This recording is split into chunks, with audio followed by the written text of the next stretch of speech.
A dramatic court turn of events sent shockwaves throughout South Africa's political sphere, further aggravating the already heightened crisis over the ruling African National Congress, ANC. The High Court issued a strong and unprecedented ruling to ANC National Chairperson and Energy Minister Mantashe, requiring him to file a wide-ranging affidavit within 5 working days. The affidavit will outline his role and information about systemic corruption in the ANC, a decision applauded by most as a landmark shift towards the country's democratic accountability. The court order, issued early today in Pretoria, follows an emergency judicial application moved by a group of civil society bodies, whistleblowers, and opposition parties. Their call was straightforward but firm: it's time for accountability and transparency from top ANC officials who are charged with decades of corruption, financial mismanagement, and the abuse of state resources. The ruling, which legal analysts said was landmark, is the first time in post-apartheid South Africa that an incumbent ANC chairperson has been forced by the courts to answer corruption charges on oath. In scathing judgment, Justice Leto Moroka did not mince his words, trenchantly criticizing the culture of impunity and political buckpassing that has bedeviled the ANC's leadership for decades. The public has been fed half-truths and political spin for far too long, he thundered from the bench. The time has come for full disclosure. Minister Mantashe is not above the law. He is hereby directed to furnish a sworn affidavit within 5 working days, detailing his knowledge, participation, or awareness of any corrupt acts in the ANC since the start of his tenure. Justice Moroka cautioned that any attempt to disrespect the court order would invoke contempt proceedings, including fines and imprisonment. The legal basis for this historical decision was buttressed by a substantial dossier of evidence implicating Mantashe in many episodes of alleged wrongdoing. These range from foreign energy companies' kickbacks, irregular tenders made under his ministerial portfolio, illegal campaign contributions laundered through shell companies, and his involvement in shielding corrupt officials from prosecution. His name crops up constantly in the last report of the Zondo Commission on State Capture, especially in parts detailing dodgy energy deals and corruption of procurement processes.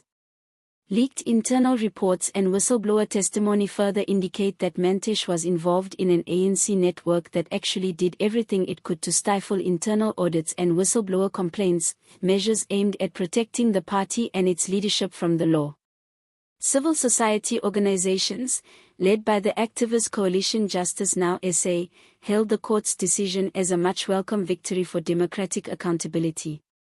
"We are fed up with speeches and promissory notes," a Justice Now SA spokesperson added. "If Mantashe has nothing to hide, then he should seize the chance to testify under oath. The South African people are owed truth, not a political cover-up in disguise as reform." The organization underscored that even though Mantashe is the first to be legally obligated to provide sworn testimony, he cannot be last. President Cyril Ramaphosa, meanwhile, was giving a measured response to the developing legal soap opera while attending an economic forum in Cape Town. "As state president, I revere the independence of the judiciary," Ramaphosa said in a statement to reporters. Minister Mantashe, as any other citizen, is obligated to follow directives from the courts. "Let the process run its course. We will not intervene." Political analysts, though, were eager to deconstruct Ramaphosa's measured language, speculating that it is a calculated move to create distance from Mantashe amid increasing pressure from all corners. As public outrage mounts and the legitimacy of the ANC is questioned, Ramaphosa's political acumen seems to be more concerned with damage limitation than defense of his longtime comrade. Opposition parties on all sides were not slow to pounce on the issue. The Democratic Alliance, DA, leadership, Economic Freedom Fighters, EFF, Action SA, and others made joint communiques branding the court judgment as a turning point in the war against corruption.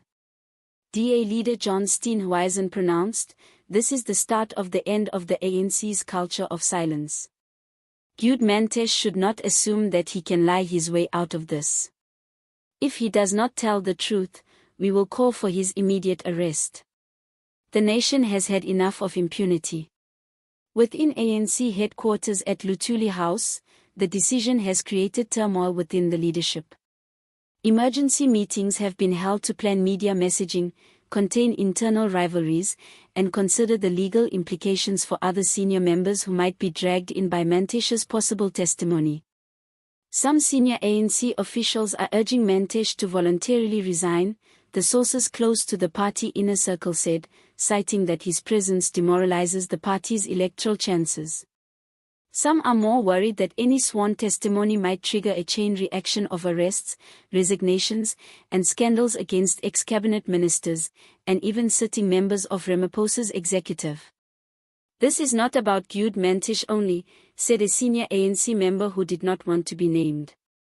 "When he begins speaking, he won't be alone in falling. The old guard is in fear. This has the potential to destroy years of carefully guarded secrets." The response from regular South Africans has been instant and passionate. Social media sites were awash with activity as word of the court ruling spread like wildfire.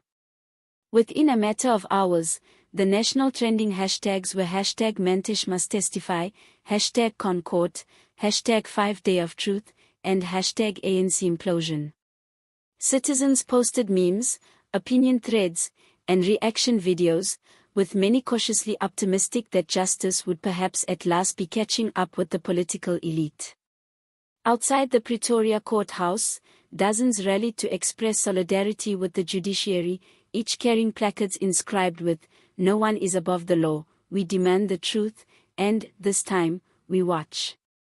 In Gauteng townships and the Western Cape, civil society organizations have started mobilizing marches to put pressure on Mantashe to fully obey the court order. Organizers argue that this moment should not be lost to backroom agreements or political horse trading. "For far too long, these men believed they were above the law," said an Soweto activist. "But today, the courts are speaking, and the people are listening." As the 5-day deadline commences, the nation holds its breath. Gude Mantashe will now have to determine whether he will obey the High Court's order and disclose the full contents of what he knows, or face criminal prosecution, imprisonment, and national opprobrium. Whatever he does may signal the dawn of an end to the ANC's 30-year dominance, and maybe even a recasting of the moral underpinnings of South Africa's post-apartheid democracy. One thing is certain, the clock is ticking, and the eyes of a weary nation are watching every second. If you like this information, like the video and subscribe to our channel for more videos like this.